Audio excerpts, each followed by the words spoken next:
Good morning, students. Today we are going to learn about classification of data. The raw data are made for more meaningful by dividing it into different groups or classes. This process is called classification of data or frequency distribution. The raw data is arranged in the ascending or descending order. The repeated occurrence of a number is shown by tally marks. 3 columns, score, tally marks and frequency are prepared and entries are made in them. The total of frequencies is denoted by capital N. The sum of all frequencies is denoted by sigma Fi. Now group frequency distribution table means when the number of observations is large, it becomes difficult to handle, to analyze, and know to interpret the data by ungroup frequency distribution table. So when the number of observations is large, groups are made. There are two methods of making group frequency distribution table. First method is inclusive method and second one is exclusive method. In inclusive method, some important terms. Range of the data. The difference between the largest and the smallest number in the data is called the range of the data. If in the given data the smallest number is 21 and the largest number is 60, then the range of this data is 60 minus 21 is equal to 39. Second one, classes or class intervals. The numbers 21 to 60 of the given data as discussed above distributed in the convenient groups as 21 to 30, 31 to 40, 51 to 60. In this way, these are called classes or class intervals.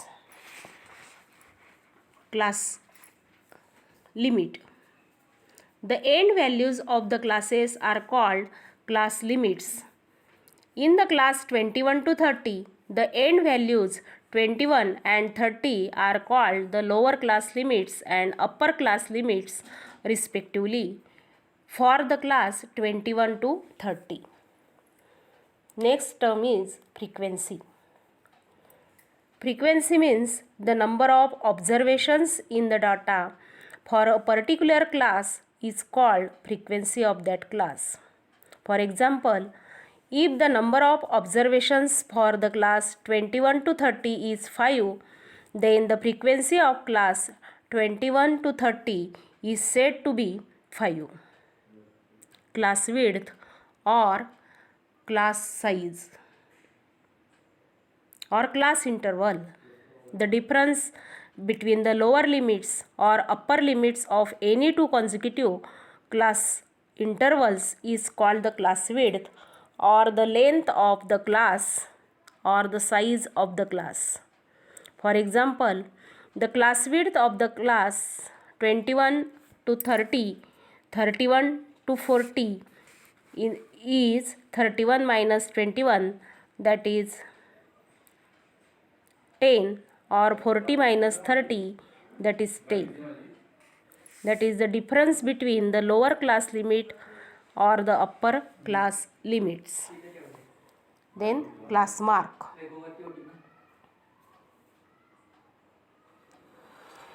The arithmetic mean of the upper and lower class limits of the class is called the class mark of the class. Class mark is found out by using formula lower class limit plus upper class limit divided by 2. For example, the class mark of the class 21 through 30 is equal to 21 plus 30 divided by 2, that is 51 upon 2, 25.5. Now exclusive method. If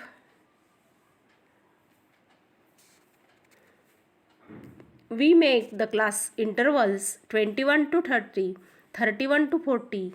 Any observations between 30 and 31 cannot be included in the table.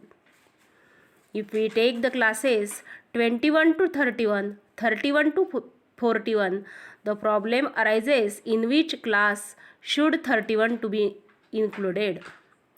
To avoid this difficulty, it is customary that for every class interval, the lower limit is included in the class and upper limit is excluded from it.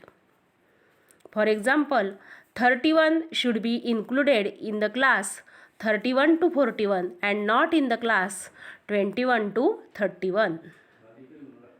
Now class boundaries. In the exclusive method, to make the classes continuous, the average of the upper class limit of a class and lower class limit of its next consecutive class is called the true upper limit of that class, which is also the true lower limit of the next class. In this way, we get continuous classes. For example, 21 to 30, 31 to 40. In this way, 51 to 60 are non-continuous classes. 30 plus 31 upon 2, that is 61 upon 2, means 30.5, which is the true upper limit of the class 21 to 30 and the true lower limit of the class 31 to 40. Thus we get continuous classes as 20.5 to 30.5, 30.5 to 40.5. In this way 50.5 to 60.5. In the next lecture we will see practice set 7.3. Goodbye.